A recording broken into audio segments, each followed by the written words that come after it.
Alors, c'est parti pour cette quatrième demi-journée de ce colloque, de cette manifestation. Comme on l'a fait ce matin, on va changer ce que nous avions prévu. Et comme il n'y a pas autant de monde que ce qui était prévu, vous posez vos questions et les personnes qui ont été choisies pour faire partie de la table ronde y répondront au mieux. Sur un thème qui était, allez, on va le dire, Jean-Paul, un peu provocateur, mais tu me connais. Donc, un événement universel, les JOP, qui ne fait plus l'unanimité. On l'a vu, il y a des mouvements d'opposition qui ont parfois du mal à se faire entendre, mais là, on ne va pas seulement parler des mouvements d'opposition, on va aussi parler de cette nouvelle tendance à vouloir quand même écouter les citoyens et puis à mobiliser. Les JOP essayent de mobiliser, vous l'avez vu donc avant-hier avec la flamme qui est passée par Strasbourg, elle passe pas partout en France mais presque partout. Il y a quelqu'un qui a fait une intervention tout à fait intéressante sur le sujet hier. C'était Hugo. Voilà. Et la question c'est, dans ces conditions, est-ce qu'il faut continuer à organiser des méga événements sportifs? Est-ce qu'il faut continuer à faire des Jeux Olympiques? Donc ces thématiques vont être abordées par différentes personnes et vous donnez lieu à des questions de votre part aussi.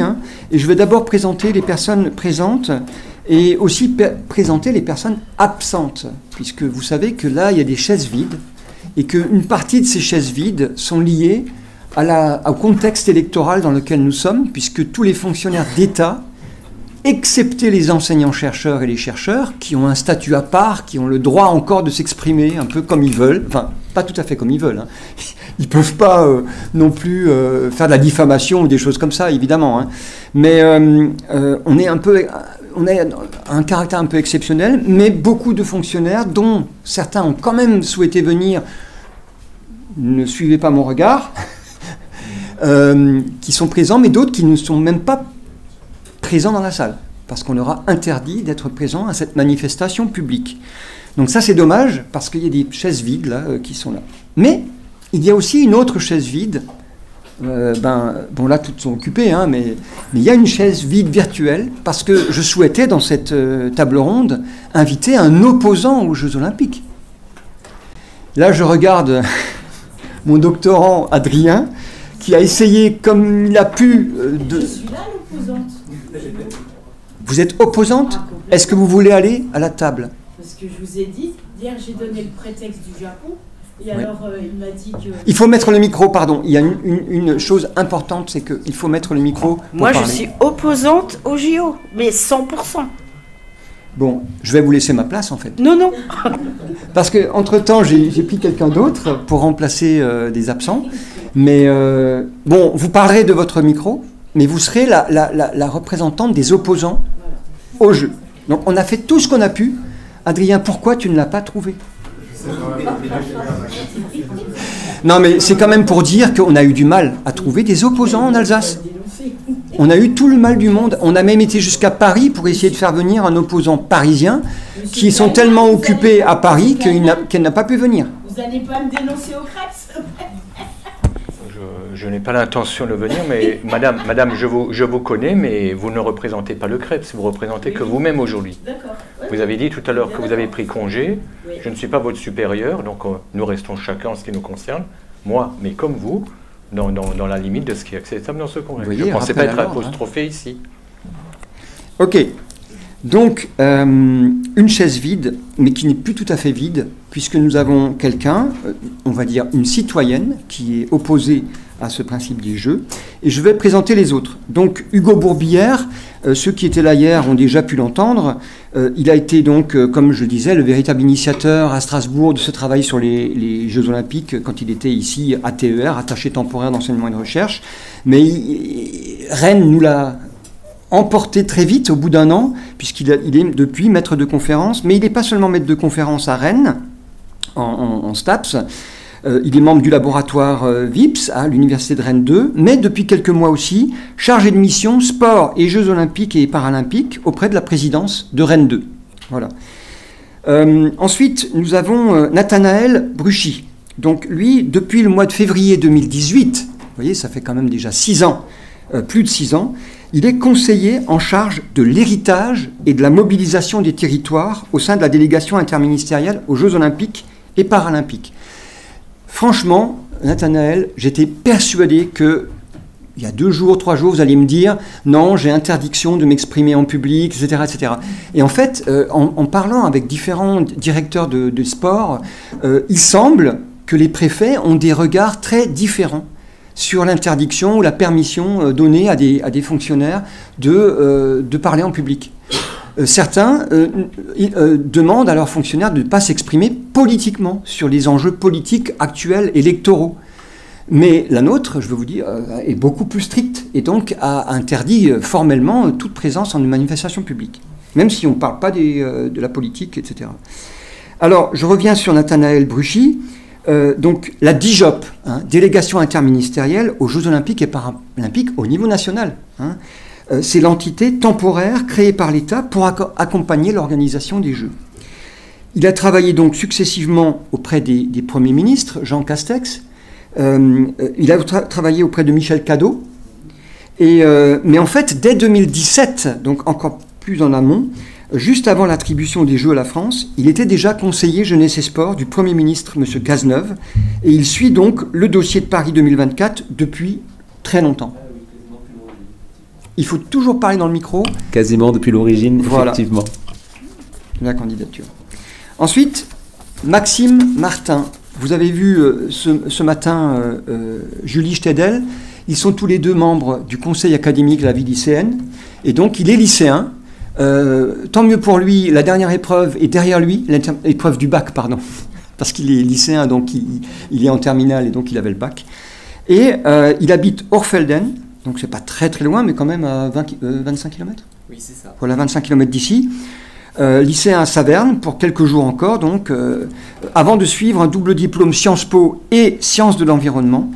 Et donc vous avez compris, rien qu'avec ce choix, vous voyez qu'il est sensible aux enjeux environnementaux et engagé dans des associations écologistes. Il a la particularité d'être à la fois partisan des Jeux Olympiques en tant que fête de l'humanité, autour des valeurs du sport, mais opposé aux dégradations écologiques et sociales qu'ils entraînent. Et je me tourne vers Carmen Dejean, qui a beaucoup travaillé sur la question. Mais on ne va pas parler spécifiquement là, dans ce thème, de ce thème-là. C'est le thème de la table ronde suivante, et vous pourrez prendre la parole, bien sûr, depuis le public. Voilà. Alors, nous avons donc, grosso modo, 3 thématiques à passer en revue durant cette table ronde. La participation des citoyens, est-ce qu'elle est souhaitée? Est-ce qu'elle est mise en œuvre réellement? On en a déjà parlé un petit peu, déjà ce matin. Le deuxième thème, c'est mobiliser les collectivités, les établissements scolaires, Génération 2024, par exemple. Dans quelles conditions on mobilise les collectivités? Est-ce qu'il y a un soutien financier à cette mobilisation? Est-ce que c'est du volontariat? Est-ce que tout doit être payé au final par les collectivités? Pour ça, j'avais invité quand même un représentant de l'ANDIS, l'ANDIS qui est l'Association nationale des structures... directeur de services des sports ou même de services d'établissements sportifs. Et il m'a envoyé un mail hier soir. Il a été convoqué par le préfet de son département pour l'accueil de la flamme. Quand un préfet convoque un directeur des sports, est-ce qu'il peut refuser? Je m'adresse à Ludovic Huck, directeur des sports. Les collectivités ont leur libre administration. Donc sur le principe, oui, mais dans les faits, c'est relativement malvenu. Donc malheureusement, il ne sera pas avec nous. J'avais aussi invité Jean-Marc Pentier, qui est le directeur des sports de la collectivité européenne d'Alsace. Et hier soir, il venait d'apprendre 1 heure avant qu'on lui a mis un énorme dossier à régler dans les 48 heures. Il va travailler, je ne sais pas s'il va travailler jour et nuit, mais sans doute pas mal la nuit aussi pour pouvoir rendre son dossier. Mais il m'a dit que peut-être, s'il réussit à trouver un petit moment, il m'a dit pas avant 14h15, donc ça serait Ça serait assez tardivement dans le débat, mais on le verra apparaître sur le chat, enfin sur le... Voilà. Troisième thématique, écouter la contestation, comment, pourquoi, des sondages, des référendums, est-ce qu'il faut encore faire des Jeux Olympiques s'il y a autant de gens qui sont contre? On va voir si c'est vraiment autant de gens que ça, quand on voit l'engouement qui a accompagné avant-hier, le parcours de la flamme, on se dit que les gens, ça leur plaît, quoi, ils sont quand même passionnés. Donc, il faudra discuter de ça. Et j'oublie pas d'évoquer aussi l'héritage, parce que le rapport aux collectivités, c'est aussi, en quelque sorte, préparer l'avenir. Donc, s'investir dans le présent pour ce moment particulièrement festif, mais qui peut préparer l'avenir. Donc là, c'est surtout... Enfin, tout le monde peut s'exprimer là-dessus, hein, peut intervenir. Donc, comme nous avions 2 absents, dont l'un peut-être se branchera, c'est pas sûr, j'ai demandé au dernier moment à Philippe Fischer, qui est l'actuel chef de service de l'animation sportive à la collectivité de Strasbourg et l'Eurométropole de Strasbourg. Et il a accepté, je ne pensais pas qu'il aurait accepté comme ça, à brûle pour point. Donc il n'a pas préparé quoi que ce soit, mais de toute façon, de cette table ronde, on ne vous demandait pas de préparer quoi que ce soit. Voilà. Alors, la participation des citoyens, première question. On a vu le CIO, quelque part, s'inquiète de la participation des citoyens, de l'acceptabilité des jeux. Est-ce qu'elle est souhaitée? Est-ce qu'elle est mise en œuvre réellement? Qui aurait envie de s'exprimer là-dessus? Peut-être commencer tout d'abord par effectivement une sorte de mise en contexte historique, puisque cette notion d'héritage, qui est d'ailleurs assez abstraite, elle est apparue relativement récemment dans le jargon olympique, hein, et je dirais autour peut-être de la fin des années 90, mais vous me corrigerez si ce n'est pas le cas. L'idée, on la comprend très bien, on parle d'héritage pour renforcer l'acceptabilité de l'événement auprès des opinions publiques des démocraties occidentales. Effectivement, en règle générale, au cours du XXe siècle, on a assisté à peu près au même procédé. Le CIO désignait une ville hôte, lui demandait de livrer en temps et en heure les infrastructures pérennes qui étaient nécessaires pour la bonne tenue des Jeux, mais dont certaines, vous le savez très bien, se sont révélées être parfaitement inutiles dans la vie quotidienne de ces territoires. On a évidemment l'exemple du stade olympique de Montréal, hein, dont le coût était, je crois, de 650 millions de dollars. Le stade du Centenaire à Atlanta également, puisque c'est un stade qui a été rénové pour les Jeux de 96, qui a été détruit dès l'année suivante en 97. Puis même en France, en fait, on a construit le tremplin du Dauphiné pour accueillir les Jeux en 68, les Jeux d'hiver bien sûr, et ce tremplin a été complètement abandonné en 1989. Et donc, ce sentiment effectivement de gaspillage d'argent public a largement contribué à altérer la popularité des Jeux auprès des opinions publiques dans les démocraties occidentales. Et puis plus récemment, la montée des préoccupations environnementales a conduit une partie de cette même opinion publique à jeter un regard critique, légitimement, sur des projets de construction qui étaient peut-être peu respectueux des équilibres écologiques. Et donc, le CIO a bien compris qu'à terme, cela le condamnait à organiser des Jeux dans des pays qui sont soit moins regardants du respect de certaines procédures en matière d'environnement ou de construction, soit des pays dans lesquels l'expression de l'opinion publique est un poil plus limitée. Et il était donc impératif pour le CIO d'inverser ce processus et de tenter de prouver que les Jeux pouvaient constituer une opportunité bénéfique pour un territoire, notamment dans les démocraties occidentales. Et donc c'est le choix qui a été fait en septembre 2017 à Lima, c'est d'attribuer les Jeux d'été 2024 à Paris et les Jeux d'été 2028 à Los Angeles, dans la mesure où la candidature de Paris était adossée à 2 principes forts. Le premier, c'était la sobriété du dossier, puisque 95% des sites sont existants ou temporaires. Le deuxième principe, c'est la volonté clairement exprimée par l'ensemble des acteurs publics de laisser un héritage urbain dans un territoire par ailleurs en difficulté, qui est le territoire de la Seine-Saint-Denis. De prime abord, il me semble, pour le CIO j'entends, hein, sans évaluer évidemment la réalité ou pas de cet héritage, que la stratégie de revalorisation du produit que constituent les Jeux Olympiques a plutôt fonctionné, puisqu'on voit que Brisbane s'est positionné pour accueillir les Jeux de 2032 et que Berlin s'est également positionné pour accueillir les Jeux de 2036, les Jeux du centenaire là aussi. Merci. Peut-être que Maxime pourrait intervenir, puisque quand même, il y a un écart assez important entre une passion pour les jeux, que vous partagez en fait, pour les valeurs des jeux, et puis cette préoccupation environnementale. Comment vous liez ça dans votre tête? Ou dans vos engagements? Alors, oui, le micro marche. Oh, ouais. C'est vrai que... on peut se mettre comme ça. Oui.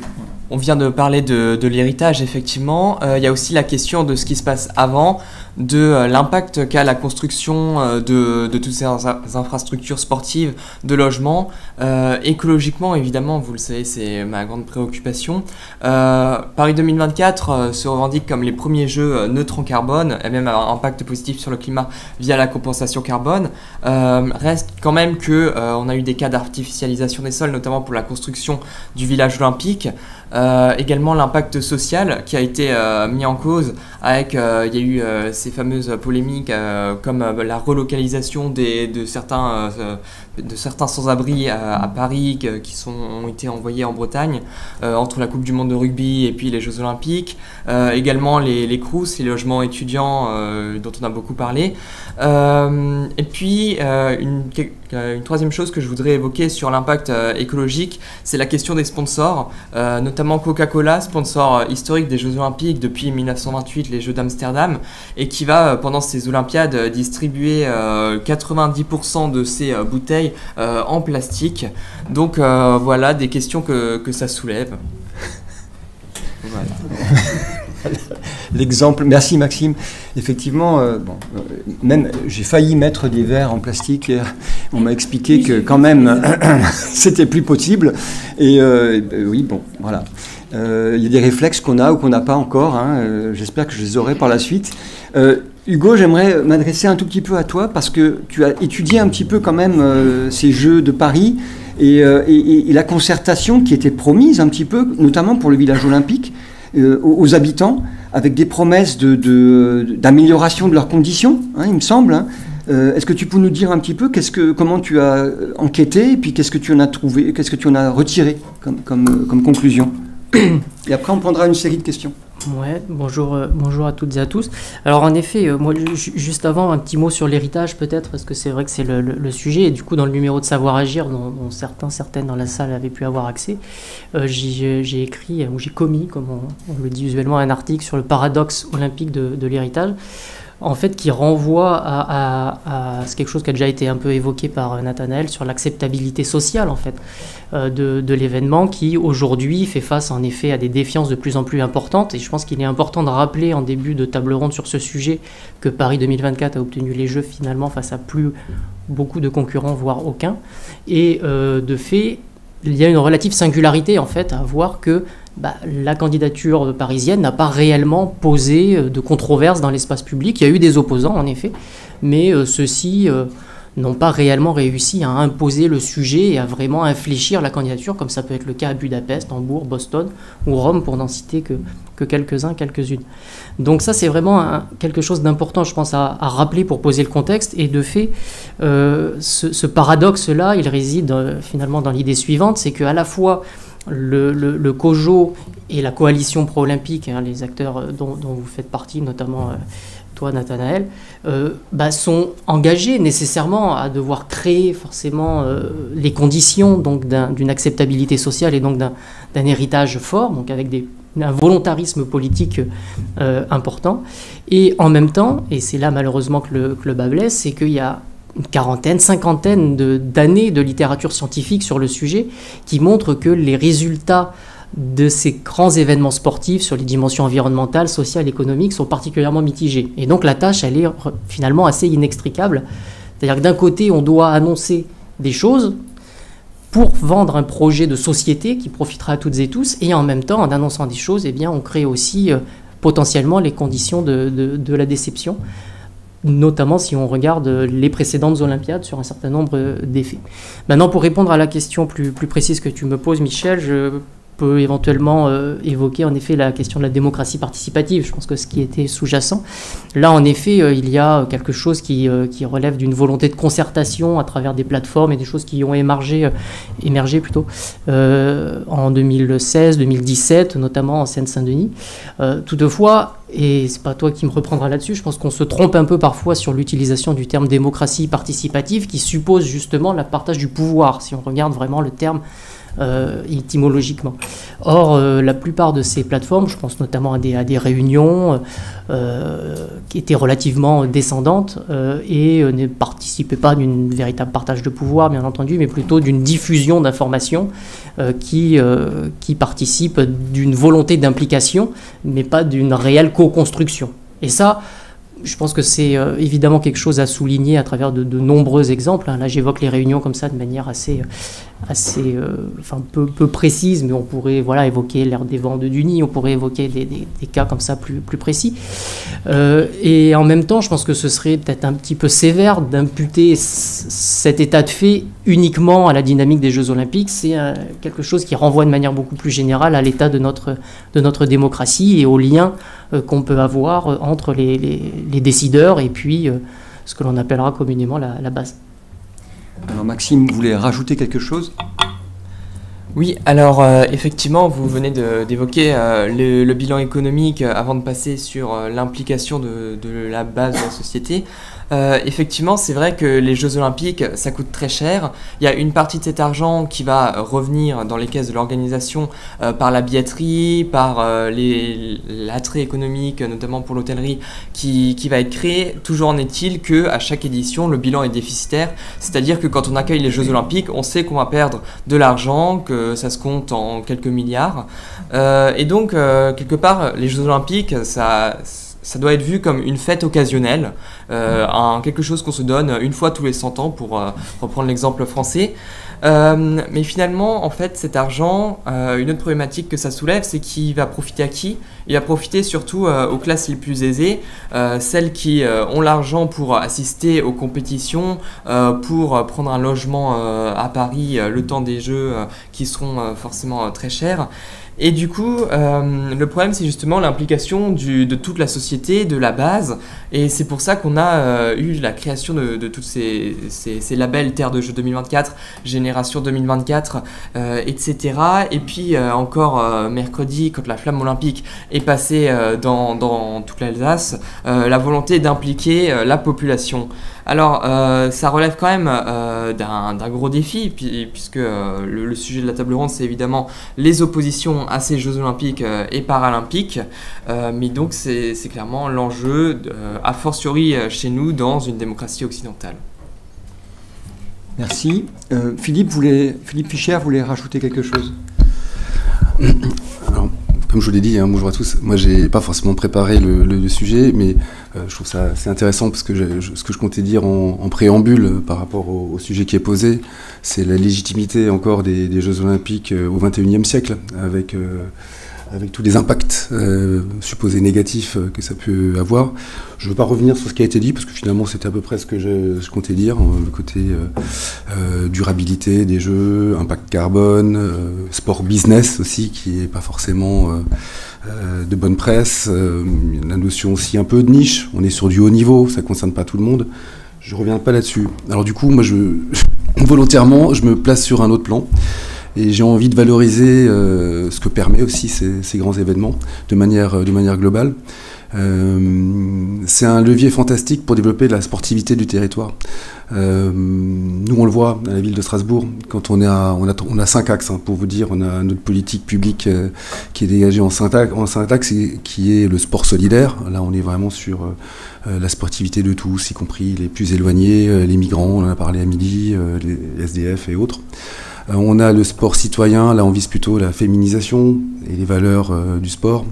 On a le sport durable, là on est sur la prévention primaire pour des personnes qui puissent pratiquer toute leur vie avant de tomber malade. L'idée c'est vraiment de faire la prévention. On a le sport éducatif. Je termine par celui-là parce que c'est un sport, c'est quelque chose qui est vraiment important. Les publics cibles pour la sportivité du territoire. Et évidemment l'enfant, des enfants qui pratiquent du sport ce sont des enfants qui, quand ils viendront adultes, peut-être décrocheront, mais pourront rattraper le wagon à un moment donné de leur vie et continuer à faire du sport, alors qu'un enfant qui ne fait pas de sport ne fera jamais de sport, avec tous les méfaits que ça peut avoir sur la santé mentale et physique des gens. Pourquoi je vous dis ça? Parce qu'on a un autre axe qui est le sport performance. Et le sport performance, on pourrait dire, mais pourquoi finalement on donnerait de l'argent aux clubs professionnels, ces sports business et autres? Alors nous, en tant que collectivité, on n'a pas le droit de donner de l'argent aux clubs professionnels, si ce n'est l'achat de prestations et du subventionnement sous réserve que ces clubs investissent les champs de la société civile et en gros fassent des actions publiques, sociales, environnementales et autres à destination des citoyens. C'est ce qu'on fait. Alors on s'est dit, mais le sport performance, comment on peut le vendre? Et en fait, assez facilement, on se rend compte que c'est un levier formidable pour la sportivité du territoire. Le sport performance, ça fait rêver. Le sport performance, ça peut donner envie de pratiquer. Et les Jeux Olympiques, c'est aussi, quelque part, une manière de toucher des gens en les faisant rêver et leur donner envie d'aller faire du sport. Quand on voit peut-être des athlètes, on parle souvent de l'épreuve reine de 100 mètres, quand on voit l'athlète gagner les 100 mètres, ça peut donner envie à des enfants de se dire mais moi aussi j'ai envie de faire de l'athlétisme.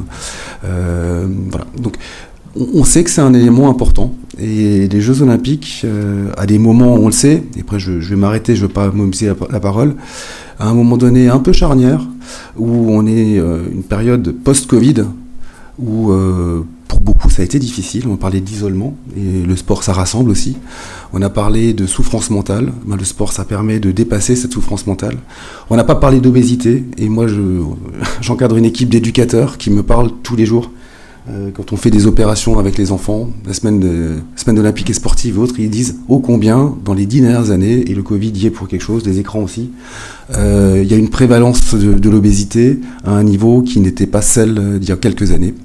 Et là, c'est pas simplement visuel et au doigt mouillé. Certaines études montrent bien que les performances sportives des personnes, des jeunes actuellement, sont de 20% inférieures à celles qu'elles étaient il y a 40 ans. Alors, pour autant vous dire, et puis je vais vraiment m'arrêter là, c'est pas forcément catastrophique, parce que d'autres études montrent qu'après avoir fait quelques stages de remise à niveau, les jeunes reprenaient un niveau de sportivité tout à fait acceptable. Je m'arrête là, donc en gros, j'avais envie de contrebalancer un peu, peut-être de manière artificielle, mais je le pense vraiment. Des grands événements de cette nature-là sont peut-être de nature aussi à redonner envie de faire du sport. Merci Philippe. Donc, vous voyez, en parlant des citoyens, on parle d'écologie, on déborde sur le troisième thème, mais pour rester maintenant sur cette participation des citoyens, est-ce que vous avez des questions ou sur la question de l'héritage aussi, hein. Est-ce que je vois Jean-Paul, d'autres ont des questions? Non? Alors vas-y Jean-Paul. Merci, oui, la plupart des interventions avaient tout à fait leur place dans la troisième table ronde et puis on y reviendra certainement. Je partage ce que disait Maxime, je suis désolé, moi je suis un plus vieux et je reste attaché à une certaine image des Jeux Olympiques et quand en 1967 j'ai eu l'occasion d'accompagner, non pas de la porter mais d'accompagner la flamme sur le parcours, c'était organisé par le mouvement sportif. Aujourd'hui c'est organisé par Coca-Cola. C'est un vrai sujet. Et je reste attaché aux Jeux Olympiques d'origine. Et quand on voit aujourd'hui, avec tout le respect pour les disciplines de pratiques urbaines, de nouvelles pratiques et tout, je m'interroge sur leur place dans les Jeux Olympiques en tant que tels. Mais là aussi, le poids des médias, le poids des partenaires, je veux dire, parce que les partenaires qui poussent au breakdance, à toutes les pratiques urbaines, c'est pas par hasard, hein, il y a du matériel à vendre derrière. Hein. Faut pas l'oublier. Donc c'est un vrai sujet. Mais je reviendrai plutôt sur l'aspect associer la population à un choix. Alors c'est très difficile de réduire cette question uniquement à l'aspect sportif. Moi je me suis engagé en politique pour porter la voix du milieu associatif et du monde du sport, parce que, je veux dire, les décisions sont toujours prises et ils ne sont pas autour de la table. Donc il me semblait important d'être présent et d'être la voix, entre guillemets, ce que j'ai essayé d'être au niveau régional, voire national, quand j'étais au COJO, quand j'étais vice-président de Jean Castex à l'Agence nationale du sport, de porter la voix du sport. Et comment faire associer les particuliers? Alors, plusieurs exemples. Le Québec s'arrache les cheveux parce que la participation aux élections, aux différents scrutins, est inférieure à 30%. La Wallonie, où j'ai eu l'occasion de travailler à l'université de Louvain-la-Neuve, 94%. Mais les 6 autres pourcents, ils ont une amende parce qu'ils ne vont pas voter. La votation suisse, intéressante. Pas toujours beaucoup de participation, mais eux, ils votent sur l'objet. Et en France, ça fait bien longtemps que je n'ai pas vu une élection qui portait sur l'objet de la consultation. Et on l'a encore vu il n'y a pas si longtemps, malheureusement. Donc c'est un vrai sujet. Et en tant qu'élu, tous les projets que j'ai pu porter au niveau local, au niveau régional ou autre, national, ça a été dans la concertation. Alors pas obligatoirement comme avec l'ensemble de la base, parce que c'est quasi impossible, mais avec les forces vives qui représentent une partie au moins de la base avec lesquelles on a discuté. Donc d'essayer de faire partager un projet et de porter ce projet et de l'amplifier et de le bonifier à travers les échanges. Et par exemple, le livre que tu m'as remis, certainement me servira dans mes réflexions futures. Donc ça, c'est une vraie démarche à construire et qui est très difficile à construire parce que ça a été complètement dénaturé. Et je m'interroge de comment faire aujourd'hui pour associer le citoyen à toute décision que ce soit. Je rappelle qu'à l'époque, on ne faisait pas d'association de défense des riverains quand on installait un stade, un gymnase, une piscine, un immeuble ou une voie ferrée ou un aéroport. Par exemple, pour le sport, il y avait une demande, il y avait un bout de terrain vide, il était bon pour mettre un cube. On posait un cube, c'était un gymnase. Il était un peu plus grand, on pouvait en faire un stade. Tout le monde trouvait ça normal. Et l'aspect positif, c'est qu'aujourd'hui, quand on fait un équipement sportif, on reconfigure la ville, on reconfigure un quartier. L'exemple, la salle d'athlétisme couverte de la Duchère à Lyon, quartier, comme on disait à l'époque, au Léman, qui est devenu un quartier exceptionnel à travers cet équipement qui a été apporté là. Vous prenez plus près à Huningue, le canal qui était un cloaque nauséabond où jetaient les chiens crevés, les bidons d'huile, et toutes les friches qui étaient autour, on en fait un équipement sportif haut de gamme pour arriver à en faire un parcours d'eau vive. C'est aujourd'hui le quartier où il faut habiter. Donc c'est la requalification à travers l'équipement sportif et la participation des citoyens à l'émergence de cet équipement sportif. Comment on peut développer ça sur une échelle mondiale, comme les Jeux Olympiques, est un vrai sujet. C'est un vrai sujet. Pour avoir participé, mais on parlera de la durabilité tout à l'heure, parce qu'il y aurait sinon pour une semaine à discuter, je pense que là, il y a un vrai sujet de comment on peut mieux associer le citoyen. Ok. S'il y a d'autres questions, vous pensez, je voulais juste dire quelque chose à ce propos. Tu dis que tes efforts étaient d'associer les citoyens à des décisions qui portent sur des objets, etc. On a un outil en France qui existe depuis assez longtemps, qui s'appelle le référendum local. Et j'ai eu la chance donc d'étudier un petit peu les référendums locaux qui ont lieu en France. Vous savez que jusqu'à peu, il y avait presque 37 000 communes. Maintenant, il y en a plutôt 34 900, etc. Mais ça fait quand même plusieurs dizaines de milliers de communes. Devinez combien de référendums locaux sont organisés en France chaque année? Eh bien, entre 15 et 30. Ça veut dire qu'on a le droit de faire presque 40 000 référendums, parce que les conseils régionaux, départementaux, les intercommunalités, tout ça peuvent faire également des référendums. Mais on n'en fait pas. Et j'ai étudié ceux qui ont eu lieu. La participation est en général très importante, surtout si ça porte, comme tu le dis, sur un objet concret, précis. Les gens s'intéressent au local, à ce qui les concerne. Et donc, si on leur pose des questions qui les concernent, les gens répondent et donc participent jusqu'à 70-80% de participation, plus encore qu'au présidentiel, ou peut-être pas au présidentiel, mais qu'aux élections régionales ou départementales. Donc, on a des outils, mais les élus ne les utilisent que exceptionnellement. J'ai vu d'abord... Je ne suis pas d'accord. Peut-être juste répondre, oui. On ne l'appelle pas obligatoirement référendum. Quand on construit un projet et qu'on associe la population, on ne l'appelle pas obligatoirement référendum. On associe dans des discussions, dans des prises de décision, on les associe. Mais pour avoir aussi fait des référendums, entre guillemets, ça ne donne pas envie d'en refaire. Jean-Luc, pardon, Ludovic, Hugues.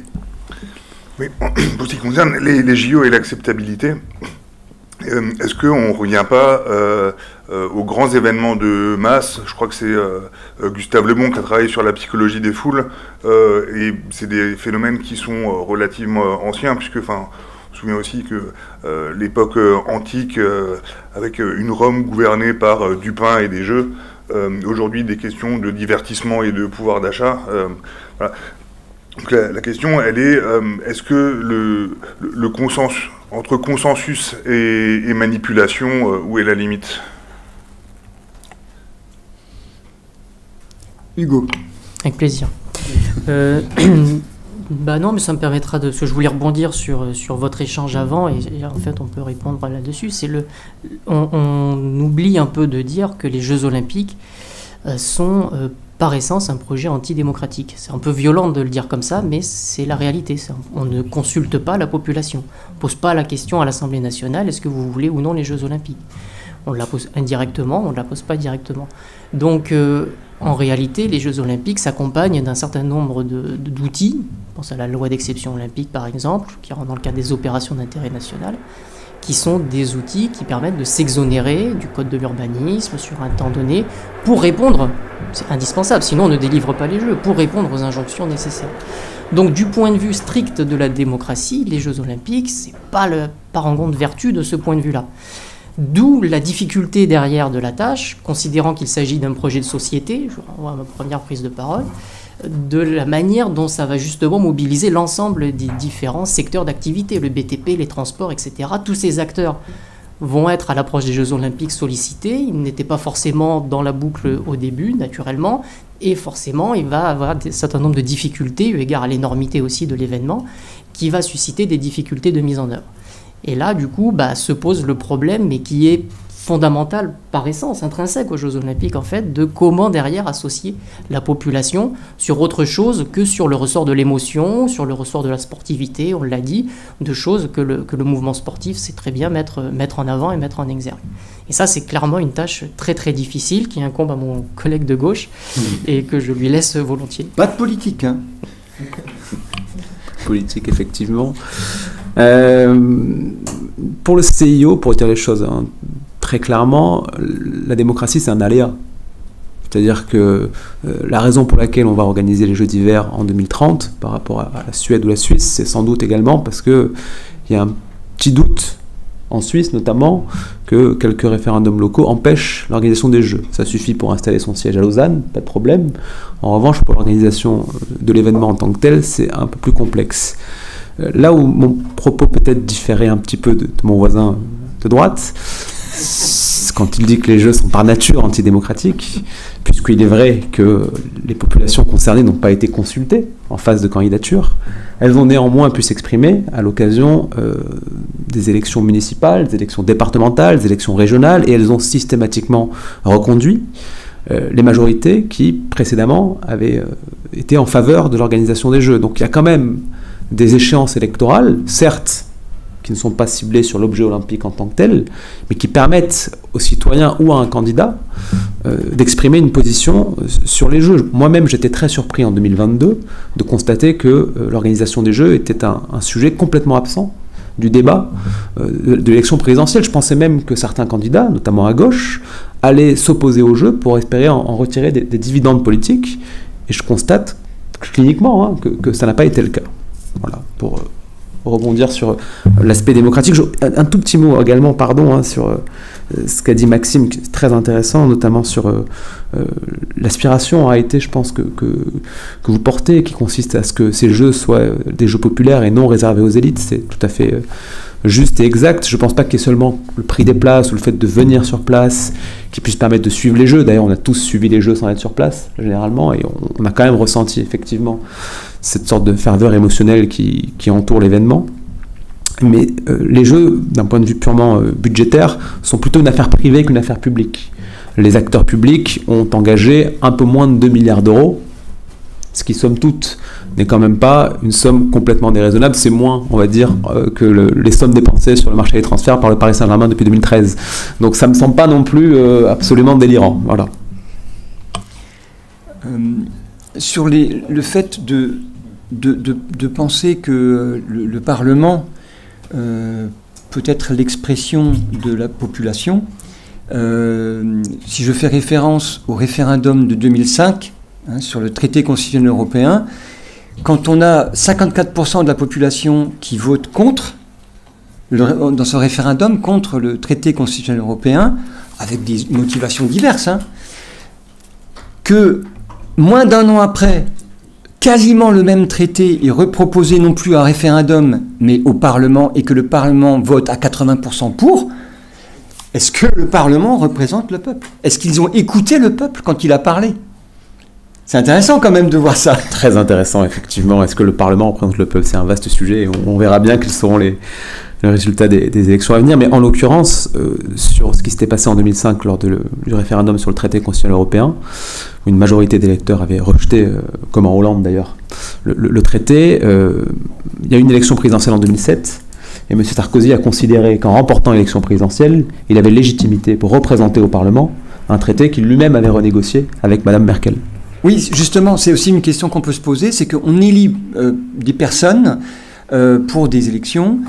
Est-ce qu'en élisant une personne, est-ce qu'on accepte tout son programme? Parce que c'est sur ça que ça repose, votre raisonnement. Moi, je me pose la question. Est-ce qu'il y a d'autres questions dans la salle sur cette question de participation des citoyens? Oui, Carmen.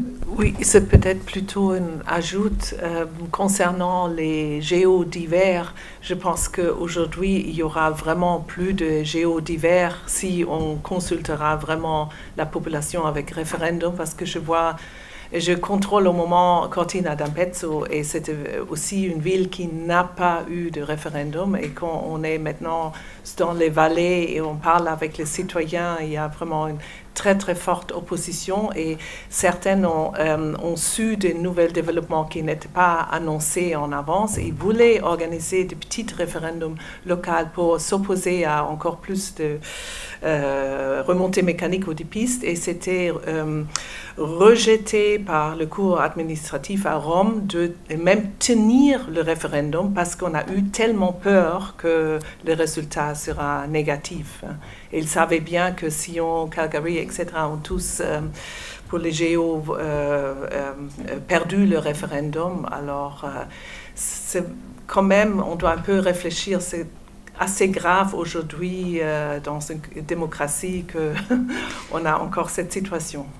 Je peux ajouter le cas, avant de donner la parole à Maxime, ajouter le cas de Hambourg, où les référendums dans la Constitution, puisque chaque land a sa Constitution aussi, dans les règles qui présidaient au référendum de Hambourg, la tenue d'un référendum ne pouvait être décidée que par les citoyens, par un nombre de pétitions suffisant pour pouvoir obliger le land de faire un référendum. Or, si c'est les citoyens qui ont l'initiative de ce référendum, ils ont le droit d'envoyer dans chaque foyer un argumentaire qui développe les arguments pour ou contre, notamment. Or, quand ils ont su ça, les conseillers municipaux, le maire de Hambourg, qui était Olaf Scholz, s'est empressé de changer la Constitution, de changer le règlement à la va-vite, pour que ce soit le conseil municipal puisse être à l'initiative, ce qui n'était jamais arrivé avant, puisque c'était anticonstitutionnel. Donc ils ont d'abord changé la Constitution pour que ce soit le conseil municipal, et ils ont pris de court les opposants, parce qu'ils ont effectivement réussi à réunir plus de pétitions qu'il ne fallait pour l'organiser, mais trop tard, un mois trop tard. Et donc, les seuls arguments qui ont été distribués aux citoyens, c'était des arguments pour l'organisation des Jeux. Bon, ils ont perdu le référendum quand même, mais sans avoir les arguments contre. Maxime.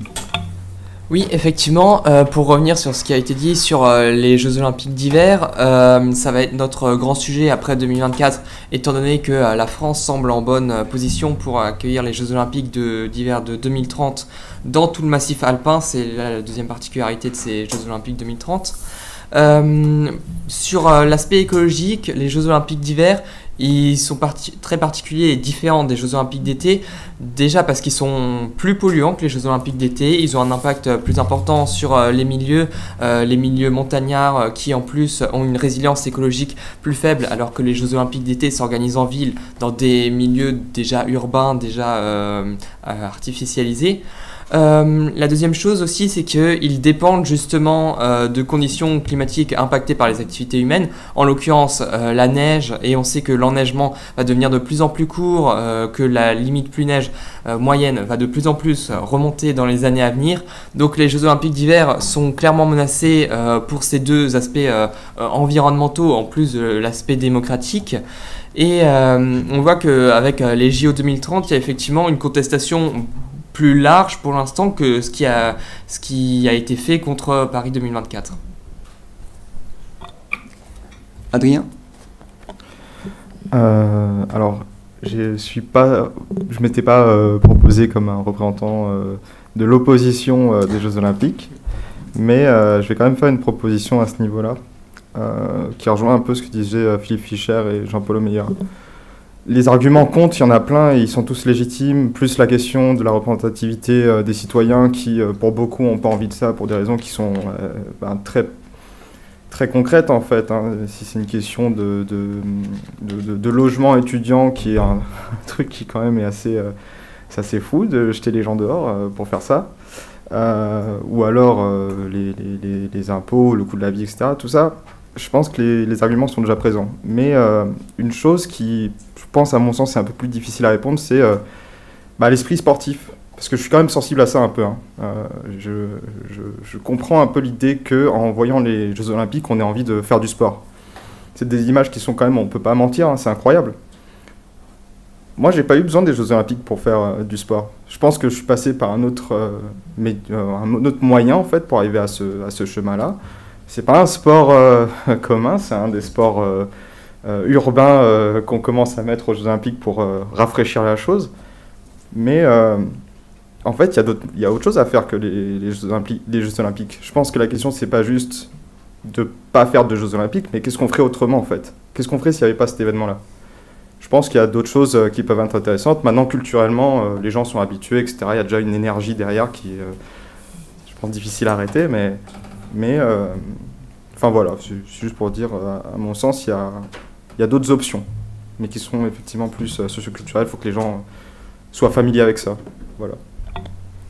Alors, c'est vrai qu'il y a la question qui commence à être posée. Qu'est-ce qu'on ferait s'il n'y avait pas les Jeux Olympiques ? Pour moi, c'est vrai qu'un monde sans Jeux Olympiques, ce serait assez compliqué, il y aurait quelque chose en moins. Si on veut recréer autre chose, ça prendrait extrêmement longtemps pour atteindre la même ampleur mondiale, cette union de l'humanité qu'on a avec les Jeux Olympiques. Après, sur ce qui est du sport, vous avez parlé de votre expérience personnelle, vous avez développé le sport sans avoir de modèle de sportif de haut niveau aux Jeux Olympiques, etc. Mais c'est vrai que les Jeux Olympiques, c'est quand même un coup de projecteur pas comparable, à part éventuellement la Coupe du Monde de football, mais qui se concentre sur un seul sport. C'est quand même un gros coup de projecteur sur le sport, et si demain on supprimait les Jeux Olympiques, il y aurait quand même un vide du côté du marketing du sport. Je sais pas si je peux répondre, si tu veux. Oui, vas-y. Le problème, c'est le projecteur. C'est pas juste le fait, ce que ça représente, etc. Le problème, c'est le projecteur. Le projecteur est, pour plein de raisons, trop gros. Donc, juste supprimer les Jeux Olympiques, c'est une chose, mais si on cherche à reproduire quelque chose de similaire, c'est juste la même chose, en fait. Mais avec peut-être une autre couleur, je sais pas, on appellerait ça les Jeux de l'Humanité ou un truc comme ça, mais ce serait la même chose. pour ça que je parle vraiment de mon expérience, vu que je fais du parcours. Nous, c'était des gars qui habitaient dans des quartiers, en fait. Hein. Ils faisaient des trucs qu'on voyait dans des comic books. Incroyable. Mais différents, quoi. Alors, Julie voulait prendre la parole, et ensuite, ce sera Raphaël. J'ai envie de placer les citoyens, j'ai envie de placer les sportifs qui n'ont pas été sélectionnés pour les Jeux Olympiques en tant que citoyens, puisque finalement ils se retrouvent normaux face à l'événement mondial. C'est quelque chose qui a été très médiatisé, surtout certains portraits de candidats aux Jeux Olympiques qui ont dû faire des cagnottes litchi pour pouvoir subventionner leurs entraînements. Et je pense que c'est un véritable problème aussi aujourd'hui par rapport à quel projecteur est-ce qu'on choisit de prioriser. Est-ce que, à votre avis, si on avait mieux subventionné les aides aux candidatures des Jeux Olympiques, alors plus de personnes se seraient portées candidates et alors ça aurait pu développer leur capacité sportive, mais aussi tout leur profil? Alors, peut-être, oui, assez proche. Alors, je rappelle pour celles et ceux en ligne que vous pouvez poser des questions et que je les lirai. Pour l'instant, il n'y a pas de questions. Donc, mais je vais quand même en poser une, deux en fait. La première question, c'est pour revenir un peu aux fondamentaux de la table ronde sur l'événement universel qui ne fait plus l'unanimité. Qu'est-ce qu'un événement universel? Qu'est-ce qu'on entend par événement universel? Dans quelle mesure est-ce que les JO le sont ou ne le sont pas, justement? Et est-ce que c'est véritablement le fait qu'ils ne soient plus universel ou au contraire qu'il soit trop universel qui ne fait plus l'unanimité? Donc ça, c'est la première question. Et la deuxième question que je voulais vous poser, c'est est-ce qu'au final, ce qui dérange le plus, ce n'est pas, non pas les JO, mais le fait qu'ils soient itinérants? Est-ce que ce n'est pas l'itinérance qui pose le plus de problèmes finalement à l'organisation des JO? Et est-ce qu'une des solutions, ce ne serait pas de les fixer une bonne fois pour toutes, de résoudre un certain nombre d'enjeux environnementaux, les rapports au régime peut-être autoritaire ou totalitaire, les questions de surdimensionnement, et après réfléchir dans quelle mesure est-ce qu'on pourrait les fixer? Est-ce qu'on fixe sur un site? Est-ce qu'on fixe sur 5 sites, sur 5 continents différents qu'on fait tourner tous les 4 ans avec un cycle de 20 ans? Et ce genre de considération, est-ce que ce n'est pas ça aussi les débats sur les futurs de l'événement universel pour le coup? Alors, la Grèce avait voulu faire ça, vous proposez d'être le lieu. C'est effectivement une excellente question qui a déjà fait les débats. Alors c'est vrai que l'idéal c'est un site, 5 continents, donc un cycle de 20 ans. Sauf que tous les 20 ans, il faut refaire les installations parce qu'elles auront mal vieilli et que les contraintes réglementaires imposées par les différentes disciplines viendront dire que de toute façon, c'est plus aux normes. C'est un vrai sujet, tout à fait. Mais ça reste quand même une question importante. Après, j'ai entendu parler par rapport aux athlètes. Je rappelle que je parle sous le contrôle qu'à Rio, sauf erreur de ma part, 80% de la représentation française vivait avec tout juste le minimum social. Et pour certains, ils ne mangeaient qu'une fois par jour à l'INSEP parce qu'ils n'avaient pas les moyens de se payer 2 repas. Alors c'est minime comme impact. Hein. Ça va considérer, allez, grosso modo, entre 200 et 300 sportifs concernés aujourd'hui dans le cadre de la préparation, mais cette fois-ci, ils ont une préparation qui est accompagnée et qui leur permet d'être sécurisés. Alors, c'est un aspect positif minime, mais il faut quand même le noter. Une partie d'entre eux, parce que tous ne sont pas concernés par cette aide. Non, j'ai bien dit 2 à 300 dans le cadre de la préparation. Après, néanmoins, justement, ça c'est un apport des Jeux Olympiques en France, qui est qu'on a eu une politique sportive qui s'est un peu reconstruite alors qu'on partait quand même de loin avec ces sportifs sous le minimum de pauvreté. Néanmoins, ça appelle aussi à la question un peu de l'universalité, du fait que c'est pas que le sport business, les Jeux Olympiques, c'est aussi des milliers d'athlètes qui sont pour la plupart pas professionnels, qui ont un emploi à côté et qui ont parfois juste assez de quoi pour vivre.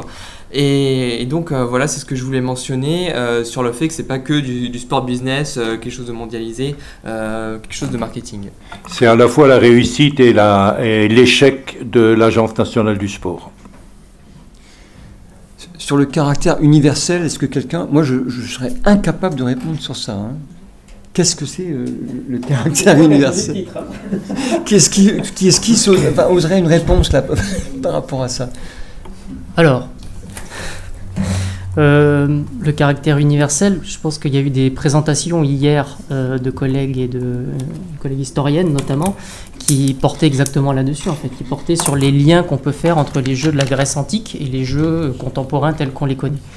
Et elle avait commencé, si ma mémoire est bonne, sa présentation en évoquant justement qu'il y avait pas mal d'excès de vitesse en fait là-dessus, et qu'en réalité il y avait des choses qui étaient assez différentes, même si le cœur de faire se rencontrer des gens, en l'occurrence des hommes à l'époque, était similaire. Aujourd'hui, moi je dirais que l'universalité, c'est avant tout quelque chose sur lequel s'est construit l'olympisme à travers des valeurs, et c'est essentiellement quelque chose qui lui permet de donner corps en réalité et d'exister dans l'espace public, y compris à travers le CIO. Là aussi, on a eu une présentation hier, j'y fais référence, mais forcément qui a très bien présenté ces choses-là. Donc c'est assez, là dans le temps concis qui est le nôtre, délicat de rentrer dans le détail là-dedans. Aujourd'hui, l'universalité, donc, elle est essentiellement pour moi un outil en réalité qui permet d'organiser un événement sur lequel il y a un certain nombre de contestations. Et ça me permet d'évoquer quelque chose qui n'a pas été évoqué encore depuis le début de cette table ronde, c'est quelles sont ces contestations. On ne les a pas caractérisées. Il n'y en a pas tellement en volume, ça c'est certain, et surtout elles sont variées. C'est-à-dire que vous avez en effet une plateforme en ce moment qui s'oppose formellement à la tenue des jeux, qui appelle au boycott, qui appelle à la désobéissance civile, qui s'appelle Saccage 2024. Mais vous avez aussi d'autres mouvements qui sont plus nombreux en variété et en volume, qui rejettent un format en fait d'événements, qui rejettent des aménagements, l'aménagement Playel par exemple, qui sont en fait des choses extrêmement localisées, extrêmement précises, qui sont très détaillées.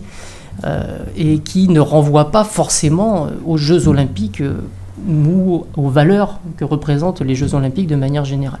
Donc ça, c'est important d'apporter cette distinction, parce qu'en réalité, pour avoir travaillé sur cette question, en avoir rencontré pas mal des contestataires, ils sont assez minimes finalement, les contestataires, à assumer d'être contre les Jeux Olympiques de A à Z. Ils me disent tout le temps, la plupart, non, je suis contre ce modèle d'organisation des Jeux Olympiques. C'est une nuance très, très, très importante à formuler. Tu veux parler, Maxime ? Oui, bien sûr. Nathanaël ? Peut-être pour rebondir sur ce que vient de dire Hugo, effectivement, on a coutume généralement de distinguer deux types de contestations. Il y a une contestation qui est idéologique, qui est une contestation par principe, c'est-à-dire on considère qu'on s'oppose aux Jeux parce que ce sont les Jeux du grand capital et de Coca-Cola, ce qui a conduit d'ailleurs à organiser les Jeux de 96 du centenaire à Atlanta et pas à Athènes, puisque Coca-Cola a son siège social à Atlanta. On considère que les Jeux ne sont pas compatibles avec les exigences environnementales attendues aujourd'hui. Ou à l'extrême droite aussi, on considère que ce sont des Jeux qui, pour le faire à grands traits, permettent de promouvoir l'idéologie woke. C'est ce qu'a dit mot pour mot Marion Maréchal Le Pen. C'est pas la politique, c'est un constat factuel pour le coup. Et puis on a un deuxième type de contestation, qui est une contestation locale, c'est-à-dire qui s'appuie souvent sur la mauvaise conduite de projets locaux qui sont donc jugés illégitimes. C'est notamment ce qui s'est passé à Aubervilliers dans le cas des jardins ouvriers, mais il me semble constater que dans le cadre des Jeux de Paris 2024, il n'y a pas eu de jonction entre ces deux contestations. On a eu effectivement des contestations plutôt dans la presse, en tout cas idéologiques, puis on a eu des contestations très localisées, mais en réalité, elles ne se sont jamais vraiment alimentées, elles n'ont jamais réussi, me semble-t-il, à prendre pied dans l'opinion publique. Et donc, on essaie tout à l'heure d'évoquer, je pense, la question de la pérennité de ce modèle, mais pour moi, en réalité, c'est des choses différentes. On peut très bien s'opposer aux Jeux de Pékin, aux Jeux de Sochi, et être tout à fait favorable aux Jeux de Paris. Enfin, il y a des choses qui sont tout à fait différentes et distinctes. On ne peut pas prendre les Jeux Olympiques comme un grand tout, comme si c'était toujours la même chose. Je pense justement qu'avec les Jeux de Paris, on investit moins d'argent public, et l'argent public qu'on investit, mais je le dis souvent, c'est au bénéfice d'un territoire qui aujourd'hui est incontestablement en difficulté, qui est la Seine-Saint-Denis.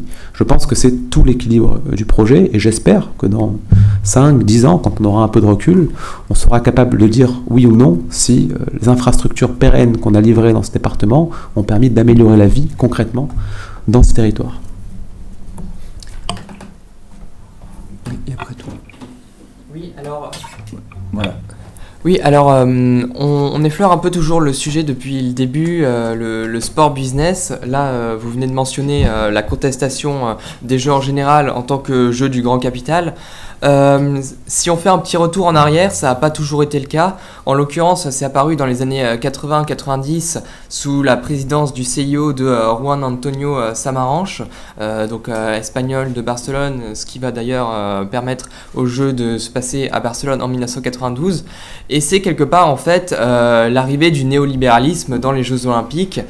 C'est lui qui va déjà autoriser les sportifs professionnels à participer et puis ensuite multiplier les partenariats économiques. Coca-Cola mentionné qui va obtenir les Jeux de 96 chez eux à Atlanta, plein d'autres partenaires et puis aussi la commercialisation, les produits dérivés. Aujourd'hui dans toutes les boutiques on voit les petites friges en peluche, des mugs Paris 2024. Ça a commencé à peu près à cette période, il me semble, cette commercialisation des Jeux Olympiques qui jusque-là n'était pas autorisée dans la charte du CIO. Et pour revenir sur le parcours de la flamme qui a eu lieu mercredi, il y a 2 jours donc, c'est vrai qu'une grande partie du convoi qui escortait la flamme, c'était des sponsors, la Caisse d'épargne, la Banque Populaire, Coca-Cola Fusti, donc effectivement une grande opération commerciale. Mais ça montre surtout que les Jeux Olympiques, en fait, c'est ce qu'on en fait. C'est-à-dire, ce que je veux dire par là, c'est que les Jeux Olympiques s'imprègnent d'une idéologie qui peut être politique. Ça a toujours été le cas. D'ailleurs, à l'origine, Pierre de Coubertin, c'est l'universalisme, mais c'est aussi un petit côté colonialisme. Il y a eu les Jeux de 1936, on le sait, la propagande nazie. Mais quelque part, le fait qu'on fasse des Jeux quelque chose d'assez néolibéral, on peut aussi en faire autre chose, quelque chose de plus universaliste, de plus presque altermondialiste, j'ai envie de dire, pour employer un terme un peu vraiment de fusion des peuples. Donc finalement, les Jeux Olympiques, on peut les critiquer pour ce qu'ils sont en général, mais on peut aussi les changer. Voilà. Juste avant de donner la parole à Philippe, c'est ça, par rapport à Samaranch, là, une fois de plus, comme le disait Hugo tout à l'heure, je vous invite vraiment à réécouter, écouter, si vous ne l'avez pas écouté hier, l'intervention de Patrick Clast qui explique que ce n'est pas seulement les présidents qui impriment cette logique, mais que l'essentiel des membres du CIO, c'est un historien qui a fait un travail sur la longue durée. Ce sont des grands industriels, c'est des gens qui ont une logique qui va dans ce sens.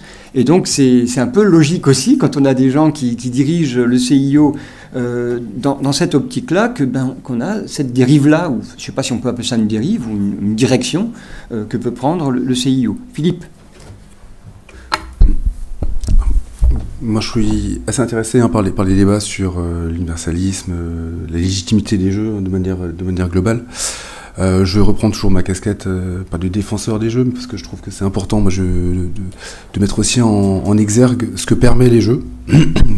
Et ça n'enlève en rien de la pertinence de ce qui a été dit sur un certain nombre de limites de l'organisation des jeux, du modèle. Enfin voilà, je partage, je le dis. Mais je trouve qu'il me semble, quand on parle d'universalisme, et là je distinguerais vraiment les Jeux Olympiques d'hiver. Je pense que ce que je vais dire touche un peu moins les Jeux Olympiques d'hiver que les Jeux Olympiques d'été. Premièrement, moi je trouve que ça permet de mettre en valeur aussi des disciplines et des athlètes de pays qui ne sont pas mis en valeur médiatiquement. Et je pense que ça contribue à cet universalisme. Là, on voit bien que, alors pour citer un exemple un peu caricatural, que les athlètes africains ils tirent leur part dans les Jeux, alors que la part qu'on leur fait dans le traitement médiatique dans les sports professionnels n'est pas au niveau finalement du traitement médiatique et de leur performance aux Jeux Olympiques. Je parle notamment de l'athlétisme, si on est là-dessus. Donc, j'ai cité les athlètes africains, mais on peut penser à d'autres disciplines qui sont pratiquées un peu partout, mais avec un traitement médiatique inférieur. Et donc ça permet quand même, en termes de pratique, de discipline et d'origine des pratiquants, de mettre des focales un peu différentes.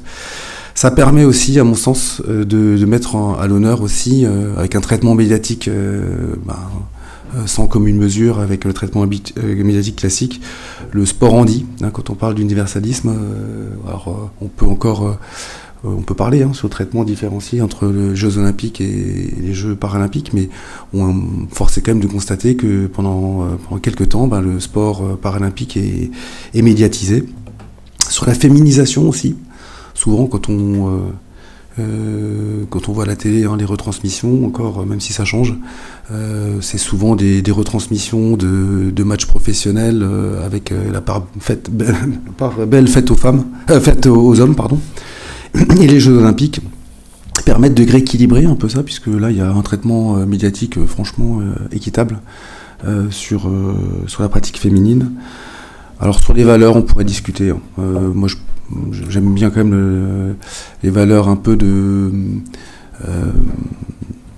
j'allais dire de coopération, de respect entre les peuples et d'échange.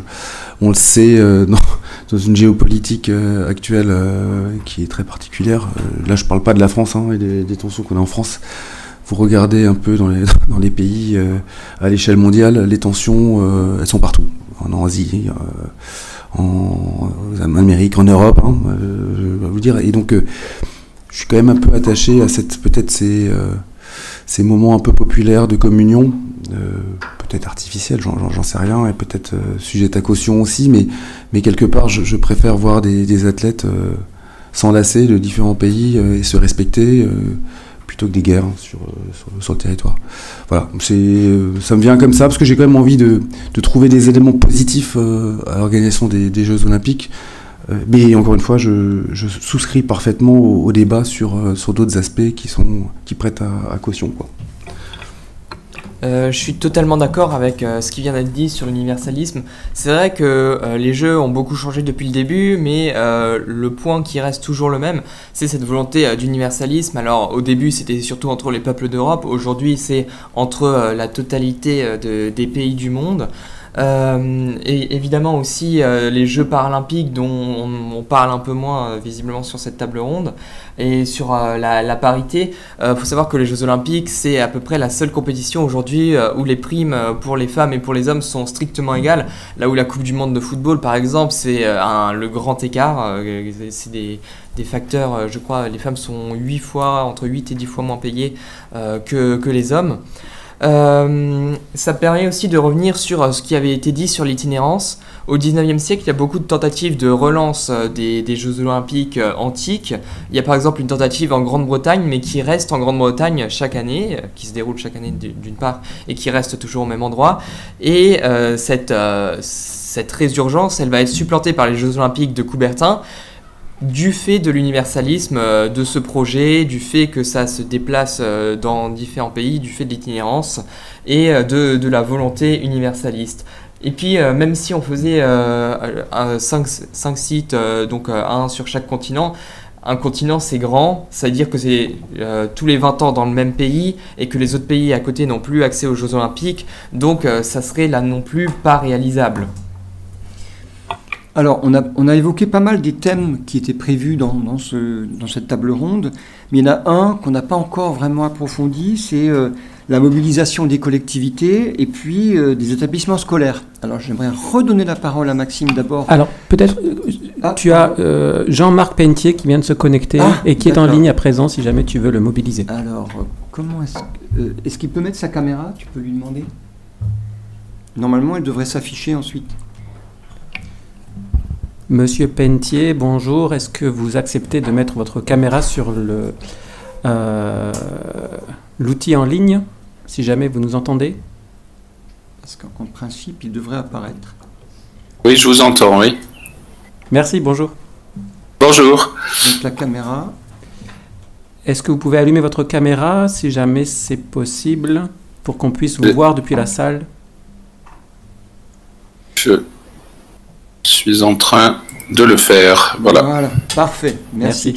Alors merci déjà d'avoir pris le temps avec ce gros dossier que tu veux régler en très peu de temps, mais je vais juste donner la parole à Maxime sur la mobilisation des équipements scolaires, des établissements scolaires, puisque vous avez répondu à un appel aussi sur les JO, sur les JOP.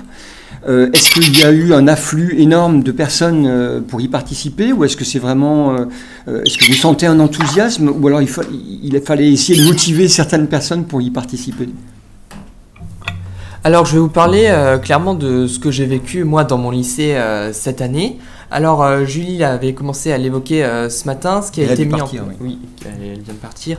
Ce qui a été mis en place pour les élèves de première l'année dernière, donc tout au long de l'année de terminale, ce sont des dispositifs d'ambassadeurs des Jeux Olympiques et Paralympiques. Donc une fille et un garçon qui, dans chaque lycée, qui ont participé à des stages régionaux pour promouvoir les valeurs de l'olympisme et ont dû organiser également un événement dans leur lycée.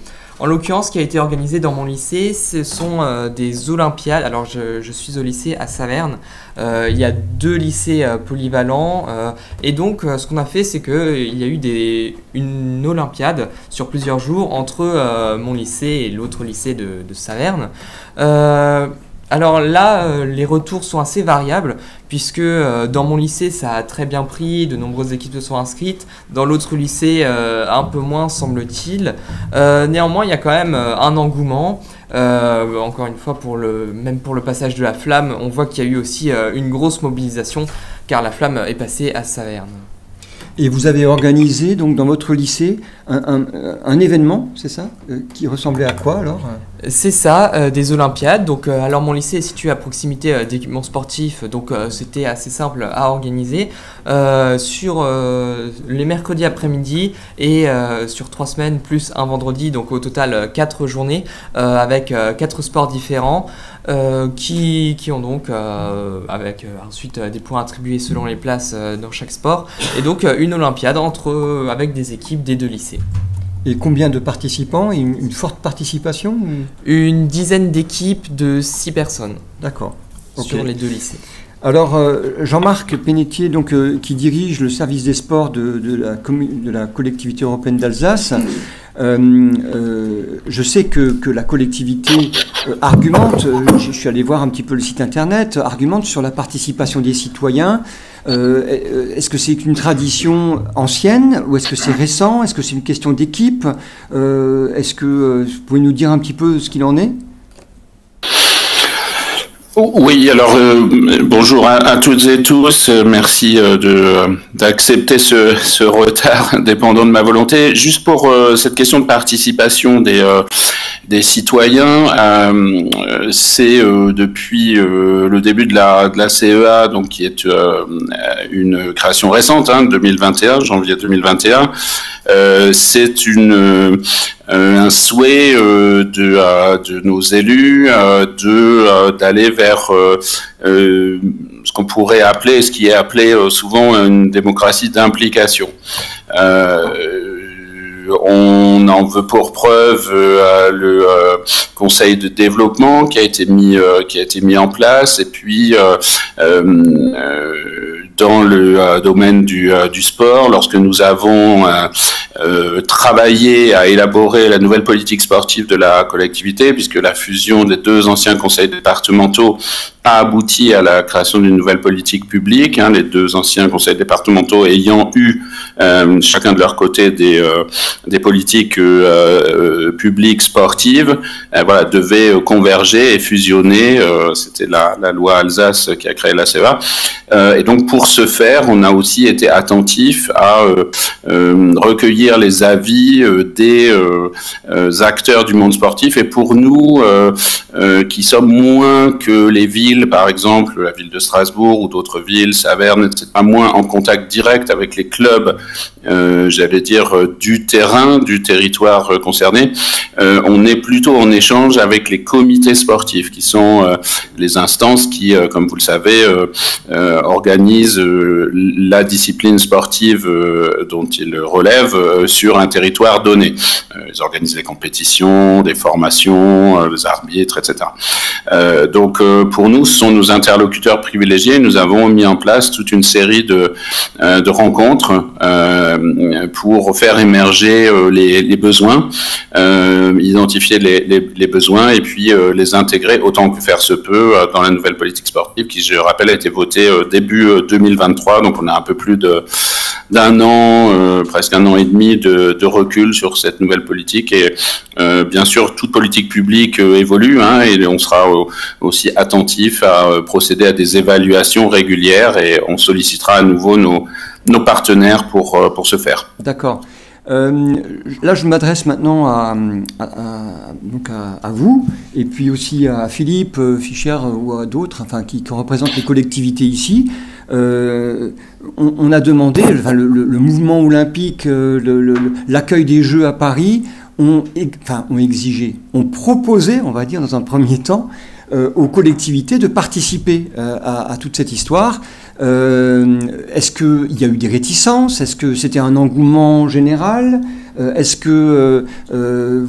puis est-ce qu'il y a eu une aide financière pour justement mobiliser les collectivités, ou est-ce que les collectivités devaient apporter l'ensemble des fonds pour participer à ce mouvement? Alors je m'adresse aussi bien à Ludovic Huck, à Jean-Marc Pénétier ou à Philippe Fischer. Alors Philippe, commencez. Vas-y, Jean-Marc. Jean-Marc, si tu veux y aller, vas-y. Hein. Alors, juste cette implication, vous le savez, vous avez certainement dû l'évoquer, notamment hier ou peut-être même ce matin. Elle est à deux niveaux. Pour ce qui nous concerne, en tout cas, ouais, je disais que les collectivités ont été effectivement mobilisées. On leur a demandé si elles voulaient s'intégrer déjà dans la démarche Terre de Jeu. Démarche Terre de Jeu, c'était une convention qui permettait d'organiser un certain nombre de temps forts autour de la semaine olympique et paralympique, autour de la journée olympique, voilà, un certain nombre de dates. Et puis aussi, c'était vraiment à la liberté des collectivités de pouvoir mettre en place d'autres types d'événements autour des JO. Ça, c'est le premier point. Et le deuxième point, pour les collectivités d'échelon départemental comme nous, on a été sollicité sur l'accueil du relais de la flamme. Comme vous le savez, il y a eu des débats. Il y a eu des débats au sein de la collectivité européenne d'Alsace entre les élus. Dans une collectivité, ce sont les élus qui prennent les décisions. Mais assez rapidement, le consensus, je crois, s'est fait sur l'intérêt qu'il pouvait y avoir à accueillir cette flamme, qui n'est pas, je sors peut-être un tout petit peu de mon rôle, comme je l'ai vu peut-être dit hier dans des échanges, qui n'est pas simplement un coup de com' du COJO.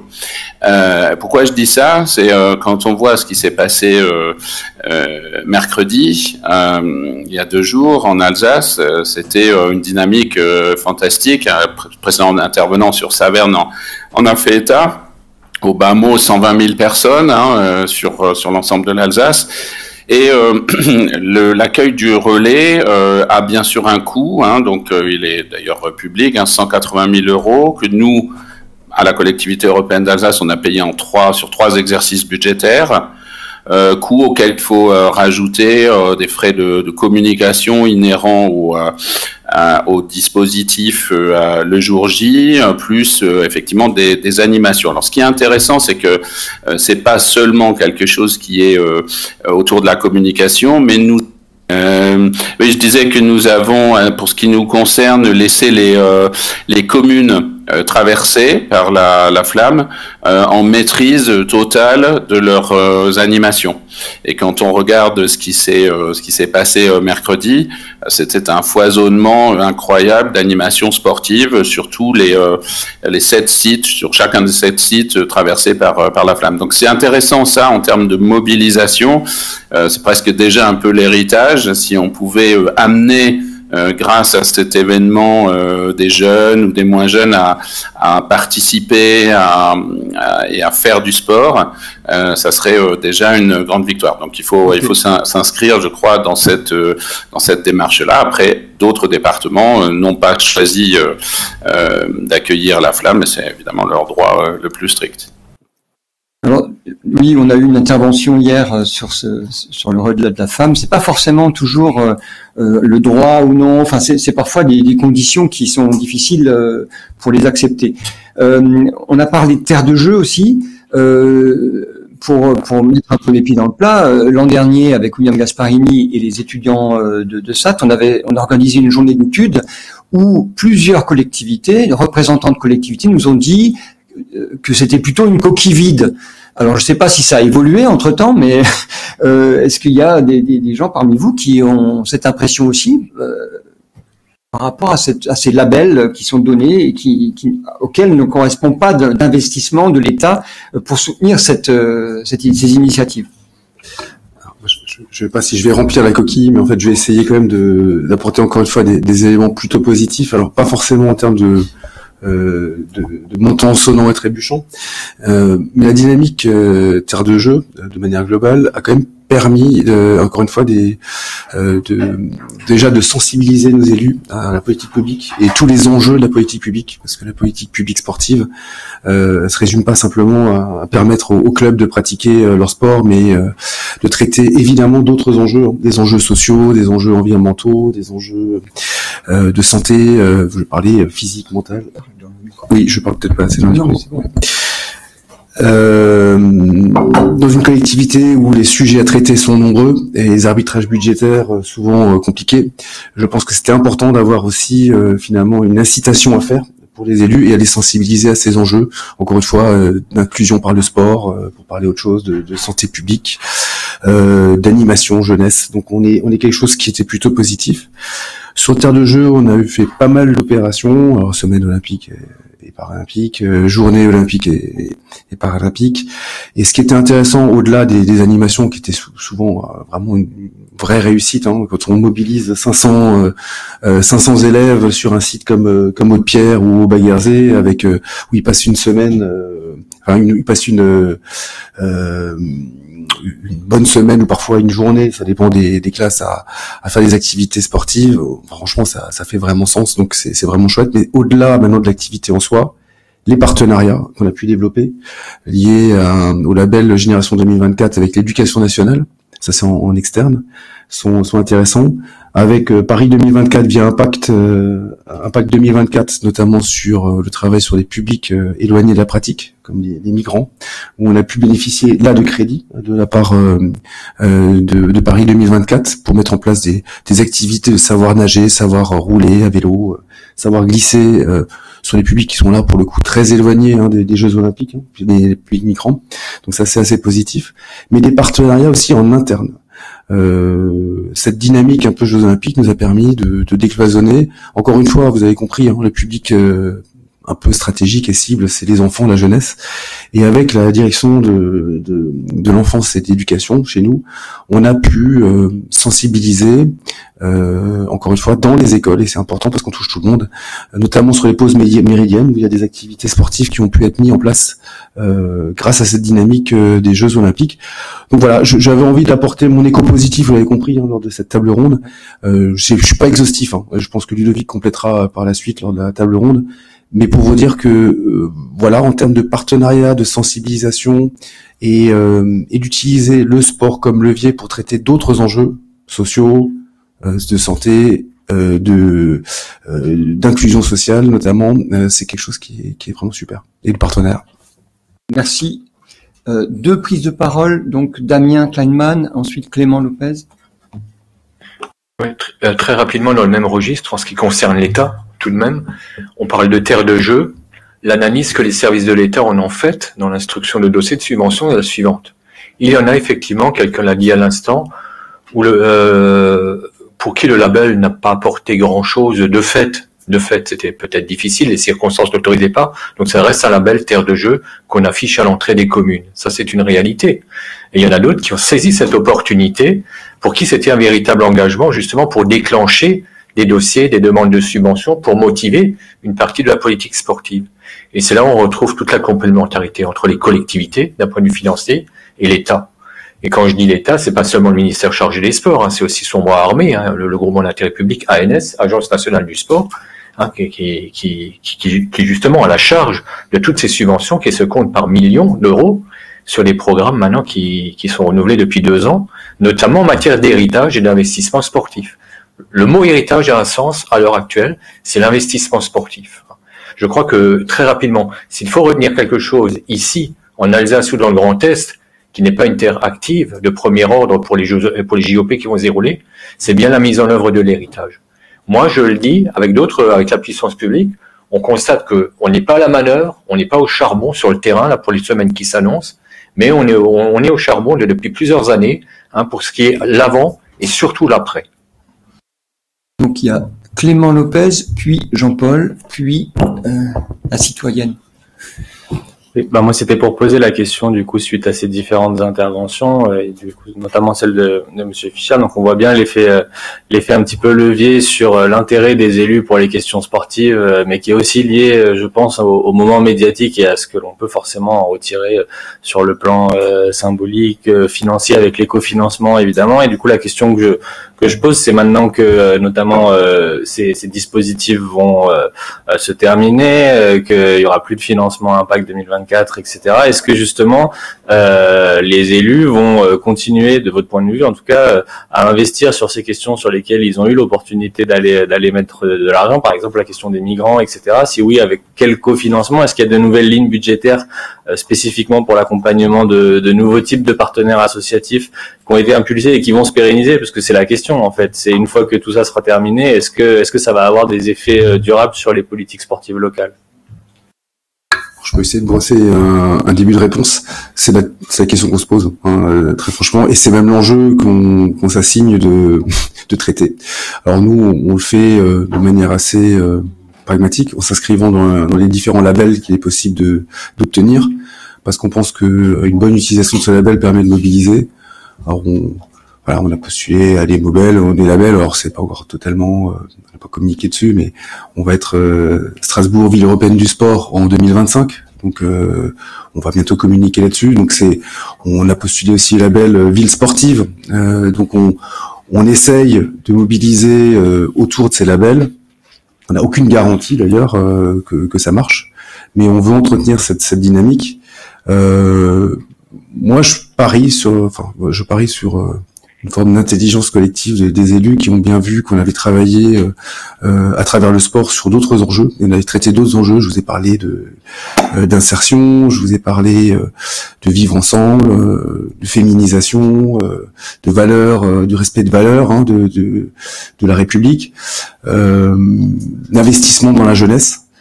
Moi, je fais le pari que le sport est un levier formidable pour traiter tous ces enjeux dans une société qui est fracturée. Hein. Voilà, je fais le pari, mais j'ai pas de réponse à votre question. Voilà. Alors, il y a encore plusieurs prises de parole et il ne reste plus que 4 minutes. Alors, on peut déborder un peu, hein. Jean-Paul, si possible, court. Et ensuite, il y avait la citoyenne, Nathanaël et Jean-Luc. Très rapidement, juste. Et Jean-Marc. Ah oui, d'abord Jean-Marc, oui, il avait levé la main. Très rapidement, juste rappeler, le label Terre de Jeux est un label décerné par le COJO. Le COJO est, entre guillemets, un organisme privé. C'est pas le ministère, parce que j'entends parler de l'État. Oui. Oui, bien sûr, l'État s'est fortement impliqué.